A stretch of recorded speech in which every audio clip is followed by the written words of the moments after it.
Hello students, I am your English teacher Tanu. Let's continue with our chapter number 5, Raise my hand.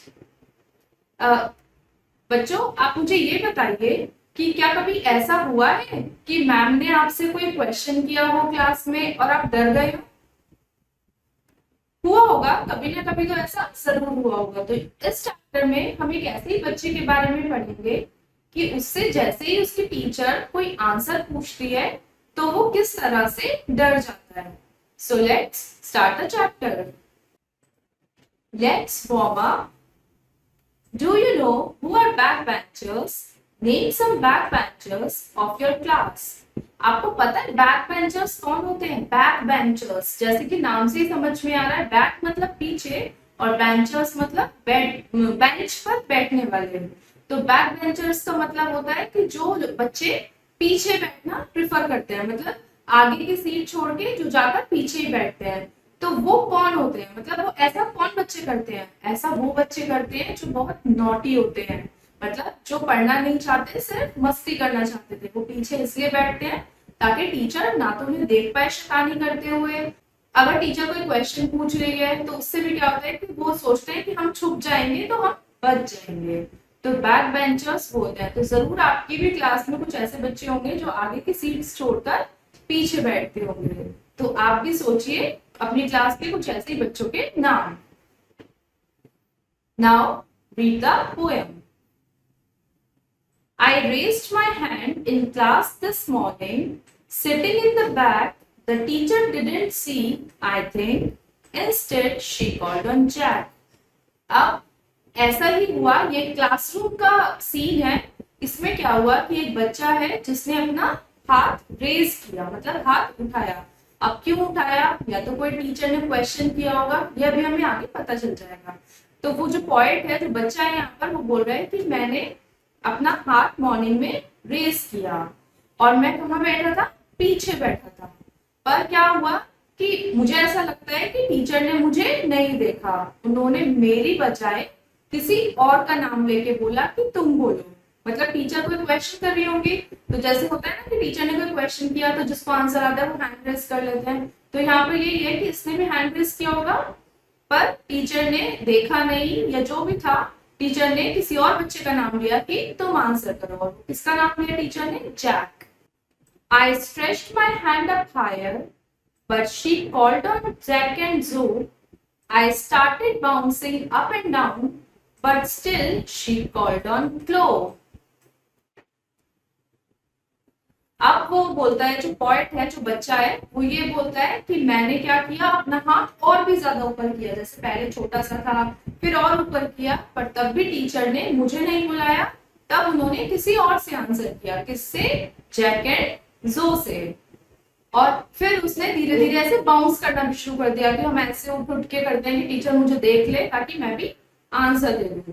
But तब teacher ने किसको आवाज लगाई answer देने के लिए? क्लोई को।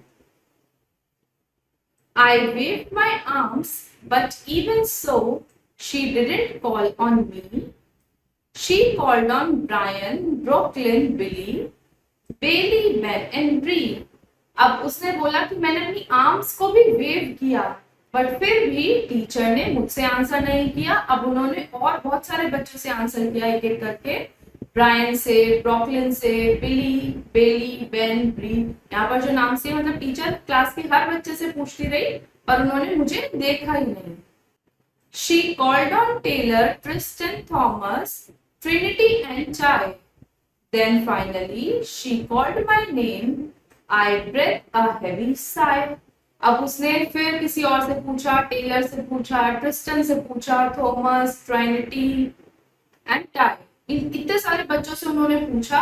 एट लास्ट एक क्वेश्चन ऐसा भी आया जब टीचर ने मेरा नाम लिया, मुझे बोला कि तुम इसका आंसर दो।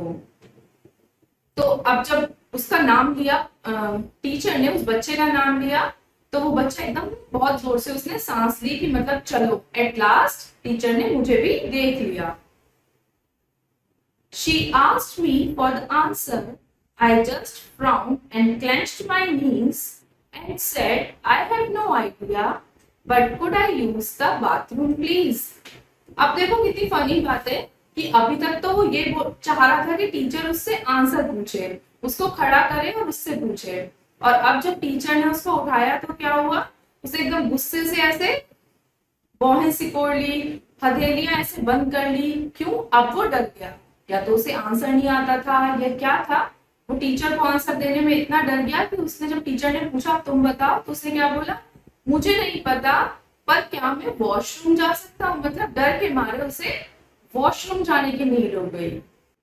तो ऐसा आपने देखा होगा कि ऐसा ज्यादातर बच्चों के साथ हो जाता है कि जब तक टीचर हमसे कुछ नहीं पूछती तब तक तो हमें लगता है कि हमें सारे आंसर्स आते हैं, और जब टीचर हमसे कुछ पूछ लेती है तो हम डर के मारे सब भूल जाते हैं, कुछ नहीं बता पाते। तो ऐसे ही यहाँ पर पॉइंट के साथ हुआ। Now it's time to assess yourself. Darken the correct option in the OMR sheet. OMR sheet में आपको करेक्ट ऑप्शन को मार्क करना है।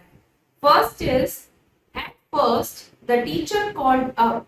सबसे पहले किस बच्चे से टीचर ने आंसर किया था, किससे पूछा था, जैक।